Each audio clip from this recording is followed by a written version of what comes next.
Chapitre 89, lu par Gérard Gilles.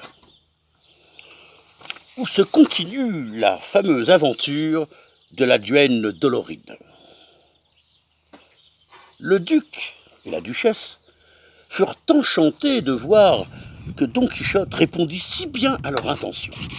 En ce moment, Sancho se mit de la partie.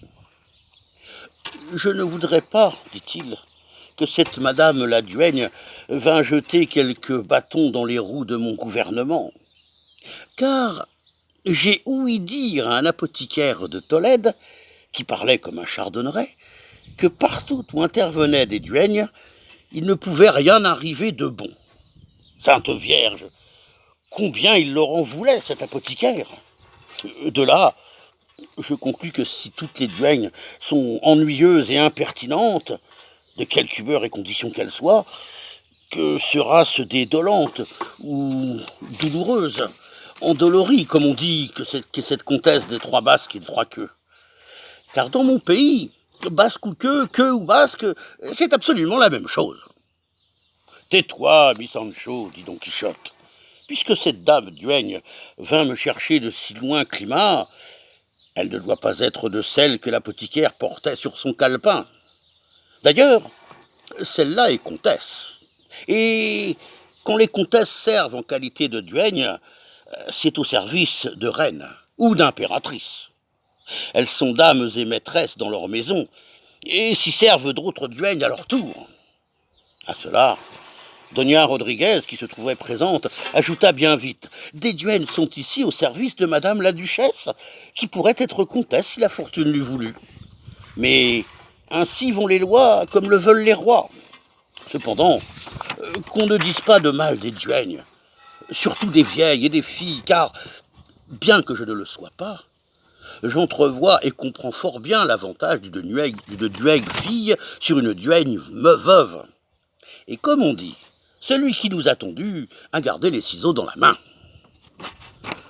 Avec tout ça, répliqua Sancho, il y a tellement à tondre chez les duègnes, toujours d'après mon apothicaire, qu'il vaut mieux ne pas remuer le riz, dût-il prendre au fond du pot. Les écuyers sont toujours nos ennemis, reprit Doña Rodriguez. Comme ce sont des piliers d'antichambre, et qu'ils nous voient à tout propos, les moments où ils ne prient pas Dieu, qui sont en grand nombre, ils les emploient à médire de nous, à nous déterrer les os, à nous enterrer la bonne renommée. Eh bien moi je leur dis à ces bûches ambulantes qu'en dépit d'eux, nous continuerons à vivre dans le monde et les maisons de gens de qualité, bien qu'on nous y laisse mourir de faim, et qu'on y couvre avec une maigre jupe noire nos chairs délicates ou non délicates, comme on couvre un fumier avec une tapisserie le jour de la procession. Par ma foi, si cela m'était permis et que j'en eusse le temps, je ferais bien entendre, non seulement à ceux qui s'écoutent, mais au monde entier, qu'il n'y a point de vertu qui ne se trouve en une duègne. Je crois, dit alors la duchesse, que ma bonne Doña Rodriguez a grandement raison. Mais il convient qu'elle attende un moment plus opportun pour prendre sa défense et celle des autres duègnes, pour confondre la méchante opinion de ce méchant apothicaire et pour déraciner celle que nourrit en son cœur le grand Sancho Panza. « Ma foi, répondit Pancho, depuis que les fumées de gouverneur me sont montées sur la tête, elles m'ont ôté les vertiges d'écuyer, et je me moque de toutes les duègnes du monde comme d'une figue sauvage. L'entretien sur le compte des duègnes aurait encore continué si l'on eût entendu de nouveau sonner le fifre et battre les tambours. D'où l'on comprit que la duègne Doloride faisait son entrée. La duchesse demanda au duc s'il ne serait pas convenable d'aller à sa rencontre, puisqu'elle était comtesse et femme de qualité. « Pour ce qu'elle a de comtesse, répondit Sancho, avant que le duc ouvrît la bouche, je consens à ce que vos grandeurs aillent la recevoir.